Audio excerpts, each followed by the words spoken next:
How are you feeling?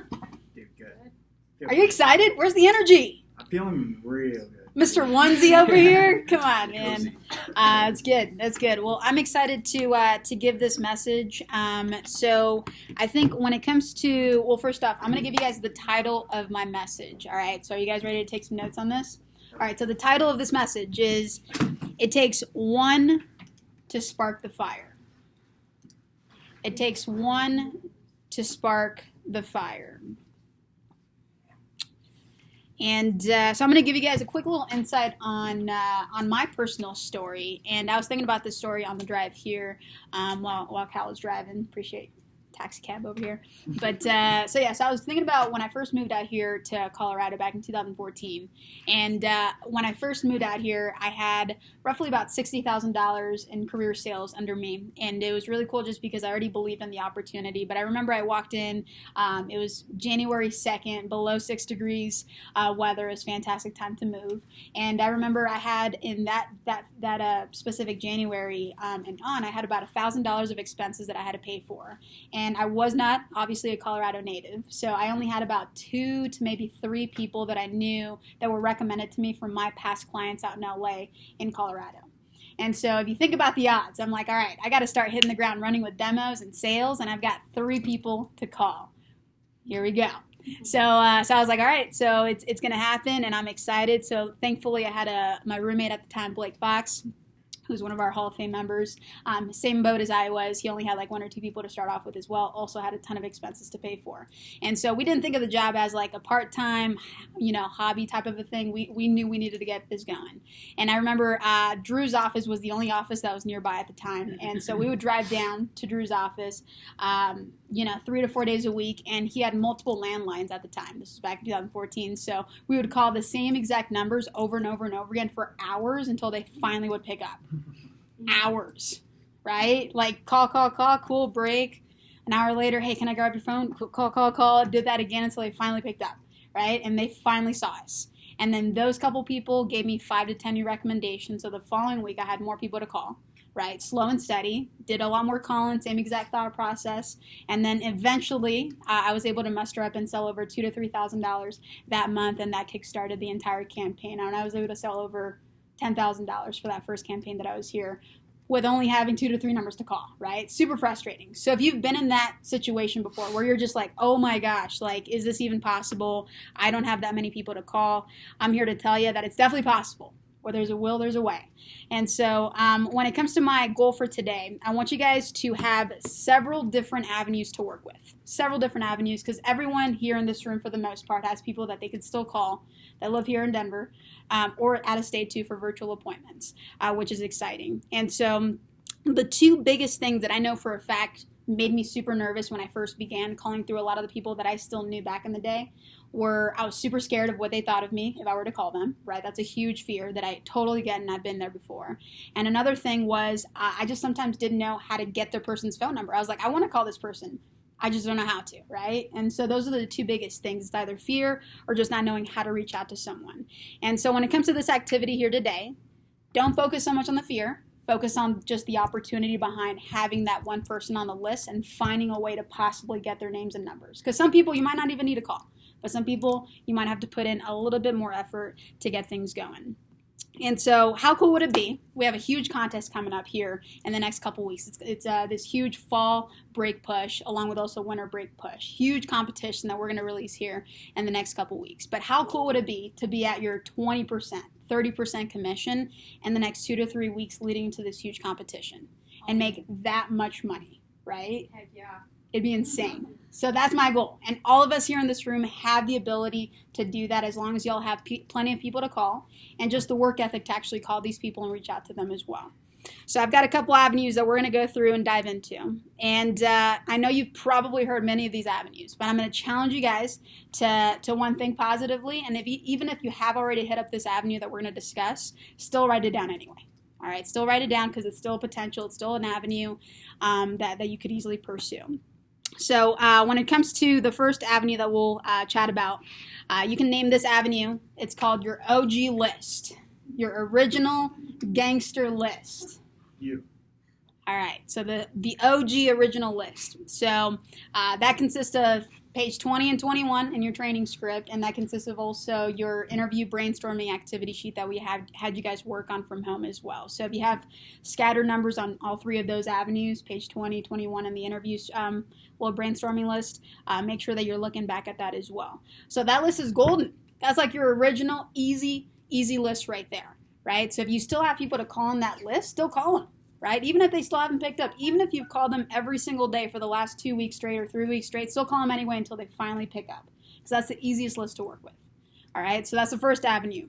Second avenue that you want to also focus on is anyone that has rescheduled, canceled on you, or porched you. So your rescheduled, canceled, and porched avenue. Sometimes they fall between the cracks, right? Because you know, reschedule, cancel, whatever the case might be, and then you move on, right? And then you forget that there's still a possible demo right then and there, right? So look back at your last couple, last couple weeks, last couple months, and if you've got a couple people that have rescheduled on you that you just forgot to call back and reschedule for, give them another shout because that's another demo right then and there. Another avenue is calling back old customers. Calling back old customers. Even if you only have like one customer, still call them back, right? So however many customers you've got, including the people that didn't buy from you, by the way, those are still totally fine to call back and just say, yo, thank you so much for seeing me my first weekend. I don't know if you know this, but I've actually since then had many sales under my belt. I've hit this many promotions thanks to you starting off and letting me mess up in front of you. Right? So I just wanted to just say thank you for that. I really do appreciate it. And by the way, since you've had a couple weeks to think about it, have you thought of any other people that love to eat that I can easily go and see for another demo? Nice. Right? So call those people back too, and thank them for obviously spending time with you on that first demo, your first couple weeks, because that's another avenue of getting 1, 2, 5, 10 new recommendations, right? Those past people that you've seen, it's okay to say, oh my gosh, you're not going to believe this. I'm able to give you free pieces of cut code just for you helping me build my list here, by the way. So if you got them amped up on the vegetable peeler, just be like, oh my gosh, I've got a vegetable peeler with your name written on it, and I'm waiting to send this to you. Can you go ahead and send me 10, 15 new people for me to call just because I have a huge contest coming up, right? Utilize the vegetable peeler as well because those are an amazing tool to get more names and numbers. All right, so calling back old customers, sharing your goals with a ton of passion. The next avenue is classmates. So if you've gone to multiple schools, even better. Classmates. So in your graduating class, think about how many people were in your graduating class, right? Even think about other years too, right? It does not just necessarily your graduating class, right? All those people are avenues of possible demos with their parents or guardians that they live with, right? All it takes is finding them on Facebook or social media, adding them, and then sending them a message. That's all it takes, right? So what if you had a list of 20, 30, 50 people that was on your attack list that you're like, okay, I don't know this person, nor do I have them on social media, but I'm going to add them, right? That's a potential avenue right there to just book up another demo with them. Even people that are on your social media right now that you're just like, I have no idea who this person is. Send them a message anyway, right? Worst case scenario, they'll ghost it. We've all been ghosted before, and we've also ghosted, right? So worst case scenario, they'll ghost it. You know, another worst case scenario would be they say, who is this? Who cares? I'm actually working for a scholarship. Can I get your mom's number? Right? Who cares? Best case scenario, they give you the number. And you're like, whoa, that was easy. And you just got another demo ready to go for the next couple weeks. So social media, what if you made a commitment to yourself to send out 30 to 50 messages daily on every single social media platform? What if that only gave you 3 to 5 new numbers to work with every single day? Times that by an entire week, that's 20 to well over 35 new names and numbers if you only got 3 to 5 new numbers on social media every single day. Oh man, that's fire. Thank you. Jesus, I'm gonna do that. Right? Yeah. Weird. Oh, for sure, right? Worst case scenario, they ghosted. Best case scenario, you just got another number. You can do this, by the way, by watching Netflix and just sending out mass text messages on social media. Like, who cares, right? So that's an easy avenue to start building that list and adding 3 to 5 new names and numbers on it on a day-to-day basis, if not more. Next avenue that I've thought of recently is bribing your best friends. Go and jot that down. Did that one. Oh, yeah. Bribing your best friends. So what I would do, if I were in your shoes, and I've done this before, is make a list of your top best friends, your top 2 to 5 to 10 best friends. your best friends on the planet that you so dang well. You know for a fact, you know every single family member in your best friend or significant other's family, right? You already know. For example, if Jake wasn't working for the company and I knew that he's one of my best friends, I knew exactly, and I've met his family before at like football games and things like that for the Super Bowl and so forth.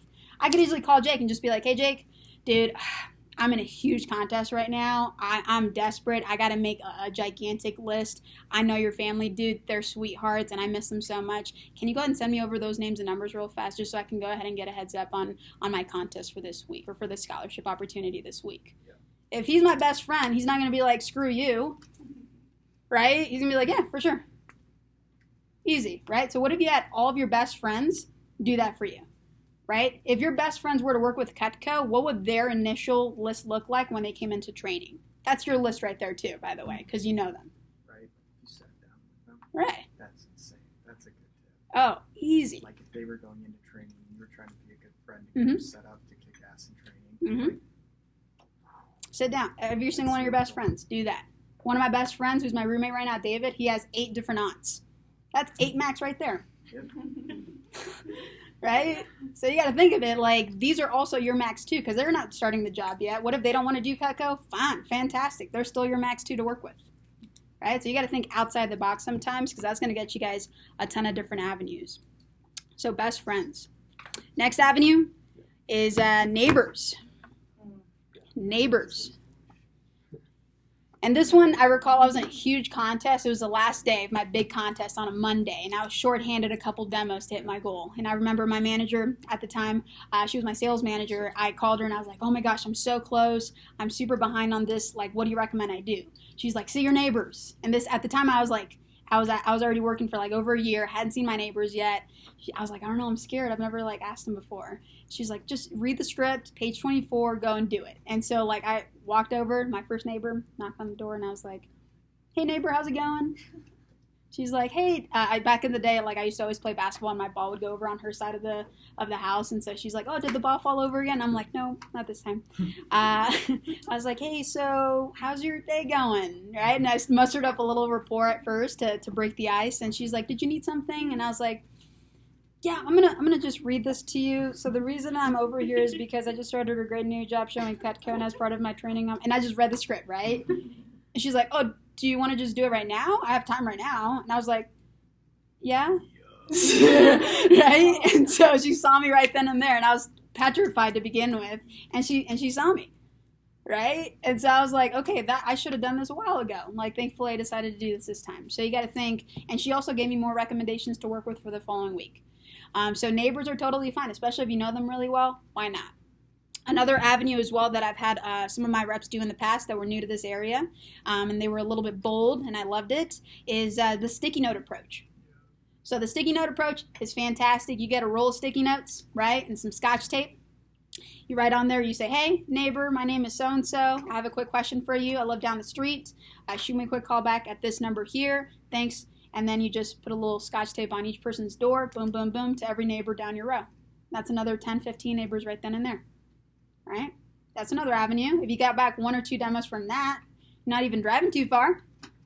So that's another really good avenue as well to get a couple more demos booked if you need to. Another avenue that's one of my favorites is using your siblings to your advantage. So siblings are a big one. One of my favorite stories that I talk about all the time is Julia. So she's got a younger sister named Alex. And during a huge competition a couple years ago, she said, Alex, I love you so much. Can I see your phone real fast? She's like, yeah, sure, here we go. So she goes, all right, so as we're going through your contacts, Alex, I'm going to make a list of all your friends that you know really, really well that would be open to helping me out and giving me their parents' phone numbers. So let's go down your contact list. You wrote down 30 of Alex's friends using page 31. Did the same exact script. She just said, hey, how's it going? I know you've probably heard of me. I'm Alex's older sister. Hey, I had a quick question for you. And she just read, page 31 to them and got back numbers. What if you did that for every single one of your siblings? Right? That's a good avenue too. Sold quite a bit off of that. She bought Alex some nice McDonald's after that. Right? So it's definitely worth it to utilize a lot of your siblings, if you have siblings. And then another avenue is sports. If you've got different directories, if not just different sports rosters that you've played over the last couple years, last 10 years, honestly. I went back my first initial time doing demos. I remember I saw people from my middle school basketball team, people that I played elementary sports teams with. I saw like way back in the day people that I hadn't talked to in like years, right? So make a list of every person you played with, right? If you have their numbers, hit them up using page 31. If you don't have a phone number for them, find them on social media. Just say, hey, long time no talk, how you been? Create a little rapport and then ask for the order, right? So those are other avenues as well for you guys to go ahead and reach out to. Again, even if you didn't have a tight, a relationship with some of the people on your roster, still reach out to them. And then last couple ones here, relatives, coworkers, and friends. So any close relative that you have, whether it's your parents, which are the easiest ones, grandparents, aunts and uncles that you're really close to, making a list of all their coworkers and friends are an easy avenue as well. A big thing that I would recommend each of you guys have with your closest relatives, you got to have the talk with them. I'm not talking about that other talk that you guys all just looked at me like, what? I'm talking about the talk of why the job is so important to you. Right? Because half the time when you went up to them the first time, you're like, hey, I need numbers. Can I get your numbers? Right? They had no idea why it was important to you, what you were doing with them, right? But now, once you understand what the job is, the income opportunity, the travel opportunity, the advancement opportunity, everything that comes with this job by getting really good really fast, talk about that. Just say, hey, I'd love to really advance within this company and graduate with as little debt as possible, if not debt-free. I need your help. Express your goals with them and then just sit down with them and list off everything. Right? So get some more names and numbers from all your relatives. Teachers is another avenue. You can easily go back to any past teachers that you've had from kinder all the way up to high school. Make a list of all your favorite teachers. And then the last avenue would be chicken list avenue. So anyone that you're terrified of calling. This comes down to like ex's parents. We all have those. Those are great. Put them on the chicken list as an opportunity for sure. Think about your doctors, your lawyers, your dentists, your mailman. Think just outside the box. Just get crazy. Get creative with it, right? You paid a lot of money for these people to have really nice lifestyles. Now it's time for them to help you out too, right? So just make sure that you have them on a list because hey, they're not necessarily someone that you got to hit up right away, but if you need to during a huge competition, they're definitely a backup option to have as well on a list. All right, and then I'll leave you here with this bonus tip, all right? So the bonus tip, the key to success to make sure that you never feel like you're running out of people to call, and you're going to be like, Bri, I've already heard this. I don't care. I still want you to do it. I want you guys to memorize page 16. That is the key. Memorize page 16. Because all these different avenues that we just thought of, you're going to do a lot of demos in the next couple weeks. Right? But if you always only get 0 to 2 recommendations, you're going to find yourself in the same exact spot of feeling like you don't have enough people to call. So I want you guys to have plenty of numbers to go through from the next couple weeks, get a lot of demos booked up, but most importantly, gather a ton of recommendations. So that way in 2 weeks when we start up that huge competition for fall break, y'all got hundreds upon hundreds of recommendations racking up and ready to go. Was that helpful? All right, that's all I got for you guys.